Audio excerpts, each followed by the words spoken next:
ايه ده؟ بص ازرق معايا ولا ايه؟ ايوه كانت زرقاء كان جامد بصراحة. بصراحه ممتاز كده. بص احنا متفقين ان احنا عارفين كروت الكوتشينه 52 كارت بيكونوا كلهم مختلفين، صح؟ صح. حلو قوي. بص الكوتشينه دي انا هخرجها كلها ايه ده، العلبه الحمراء حاطط فيها كوتشينه زرقاء، ده مع كتر ما انا بنسى وبلعب بغير كوتشينات كتير. ما علينا، خلي العلبه هنا، احنا كده كده عايزين الكروت. بس ركز معايا الكروت دي متلخبطه ازاي، انا مدخلها في بعض كلها، حبه وشهم لتحت وحبه وشهم لفوق، صح؟ فيس اب وفيس داون. ممكن حضرتك تبص على الكروت دي كلها وتختار كارت معين بارادتك الكامله، يعني بحريه تامه، اختار اللي يعجبك وشاور عليه او قول لي ايه هو. القاس الكارو. الايس الكارو ده عايز تغيره؟ طيب لا. قرار نهائي. قرار نهائي. حلو قوي.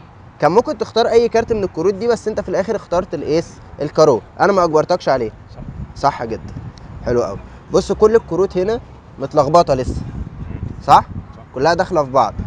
لو انا عايز الم الكروت دي وارجع ارجعها تاني، يا اما كلها فيس داون او كلها فيس اب، اخد كام دقيقه مثلا؟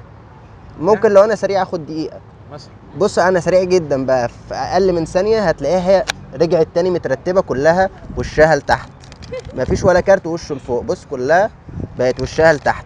بس مش ده الغريب، الغريب هنا ان انا عارف ان انت هتختار ده من قبل ما تختاره اصلا. بص الكروت كلها زرقاء، صح؟ صح. الكارت ده هو الوحيد اللي ظهره احمر، بص، وكل الكروت هتلاقيها قلبت حمراء في نفس الوقت. ايه ده؟